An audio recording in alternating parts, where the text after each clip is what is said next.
A is for affordability. We are talking about the White House's new focus on affordability for the American people, the latest on the Jeffrey Epstein Files, and a major climate hypocrisy conference in South America. All of that and so much more today on 10 Minute Drill.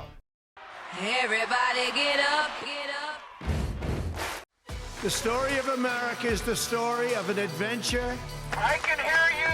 The rest of the world hears you. We are a nation under God, and I believe God intended for us to be free.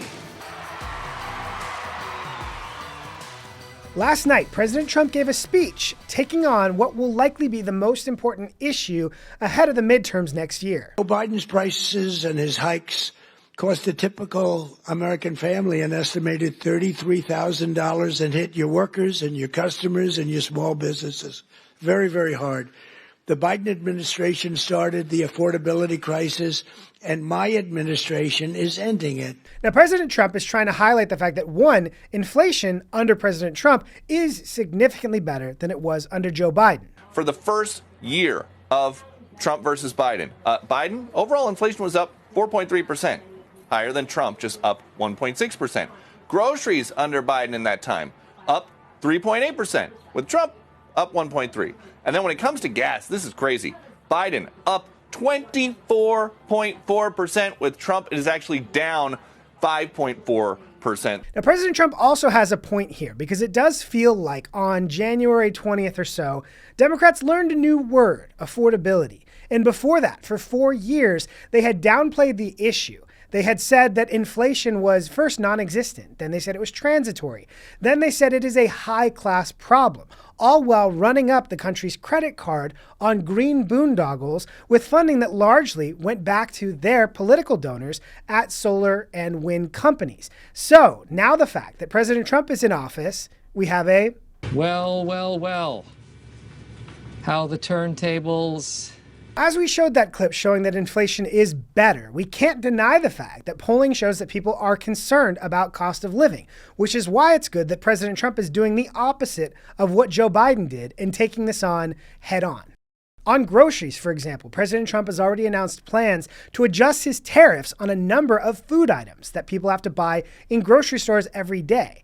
On issues like healthcare, he's talking about things like healthcare price transparency. Newt Gingrich had a fantastic op-ed in FoxNews.com about the role that understanding the prices we pay for things in healthcare leading to actually lowering prices and making healthcare more affordable so that we're not continuously throwing more good money after bad. Americans are tired of working harder for less while the cost of everything from housing to education to insurance keeps rising. The affordability crisis touches every household, and its biggest driver is the one Washington refuses to tackle seriously: healthcare. The third thing that I would highlight that the Trump administration is focusing on with regard to affordability is cutting down on regulations and red tape. We slashed more than $1 trillion worth of regulations, burdens on the U.S. economy. Whether it's to build housing or whether it's to support a small business or build a new enterprise, over the last 4 years, Democrats said yes to more costly, burdensome regulations in that 4-year period than any other president in about 5 decades. That has made everything in America more expensive because the cost of that gets passed down. Whether, again, it's building housing or whether it's growing food, the Democrats made it too expensive to do literally anything in America through their overreaching rules and red tape.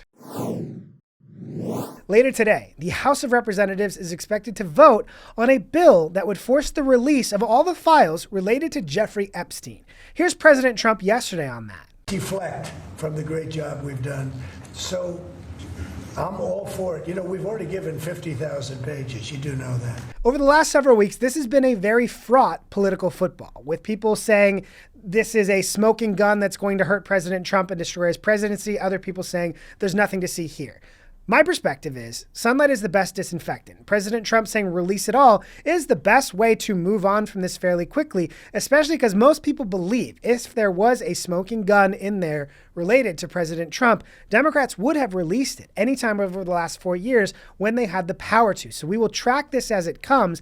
But again, I think that to President Trump's point, they have already covered all of his involvement fairly extensively. Meanwhile, emails also reveal that in 2019, House Democrat Stacey Plaskett, a non-voting member of the House of Representatives representing the Virgin Islands, exchanged text messages with Jeffrey Epstein talking specifically about how to get ahead of Trump, which highlights this quirky dynamic we've seen over the last few weeks of Democrats in the media having a strange new respect for Jeffrey Epstein, even posthumously, if anything that he has said about Trump could help them finally overcome Trump and beat him in some way. For example, Occupy Democrats tweeted, "Epstein may have been an evil predator, but he was a perceptive judge of character." When your political cause leads you to praise someone like serial pedophile, evil scum of the earth, Jeffrey Epstein, you may have gone a little bit too far, Democrats. Last week, we talked about the COP Summit, a climate alarmism summit held in Brazil, where leaders from all around the world got together to talk about how they could drive up energy costs for their constituents in service of climate alarmism virtue signaling. Gavin Newsom was there. Over the weekend, Senator Sheldon Whitehouse also had the opportunity to attend. Folks are really glad that the Trump administration is here because they just screw things up. And a lot of progress is being made without them, but we're also losing a lot of ground as a country. Now, as Sheldon Whitehouse says, progress is being made. I would love to know what that means, because they have no power to do anything. So basically, they're getting together and making agreements, many of which violate antitrust rules for driving anti-competitive behavior. What does that progress look like? It certainly doesn't look like progress in helping the area of Brazil where this summit was held, because there were a number of things that were done that should stand in stark contrast to the missions of the climate alarmism movement. First, they flattened a massive portion of the Amazon rainforest to build a 4-lane freeway for attendees to attend this conference. That summit was powered by diesel generators. When fancy attendees found that the hotel accommodations nearby in Brazil weren't nice enough, the government of Brazil commissioned 2 major cruise ships to house 10,000 attendees. Those cruise ships were powered by, you guessed it, not wind, not solar, but marine-grade diesel. Lest we forget as well that the Amazon rainforest is home to an EV battery factory that was used to build the exact F-150 Lightning that Joe Biden drove in a White House EV event.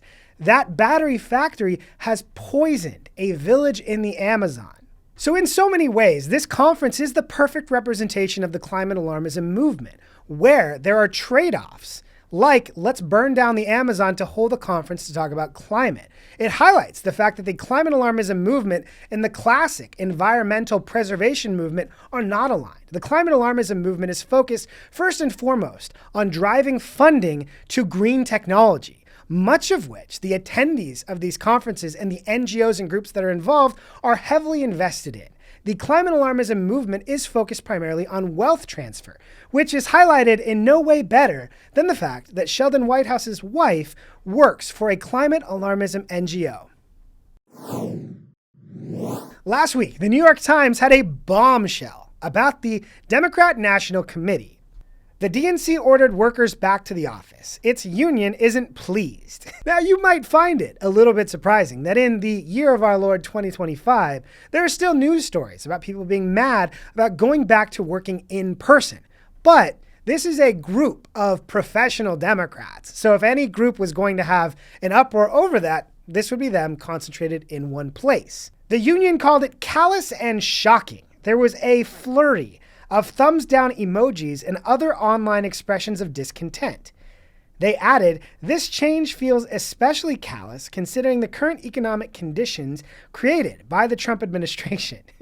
So you have to ask, when would these Democrats ever feel comfortable going back into an office, if not 4 years past the pandemic? I, for one, say pass the popcorn. For our You Can't Make It Up segment today, we are going to an all-time favorite, Kamala Harris, and a soundbite from her ongoing book tour that is just an absolute fire hose of gold content for people like myself.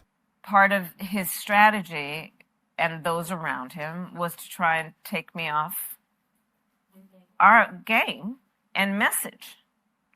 And I wasn't about to be distracted by those flames that he was trying to throw. And I understood the game that was being played, and I made a decision that I wasn't going to get played.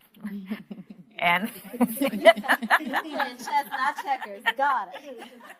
Chess, not checkers. Yeah, 3-dimensional chess, I'm telling you. First, lots to unpack here. 3-dimensional chess is just chess. All of chess is 3-dimensional. She's thinking of either 4D or 5D chess, which is something that people jokingly say online when someone acts like they've got a major strategy that they don't have, which is, in many ways, a perfect representation of the Harris campaign.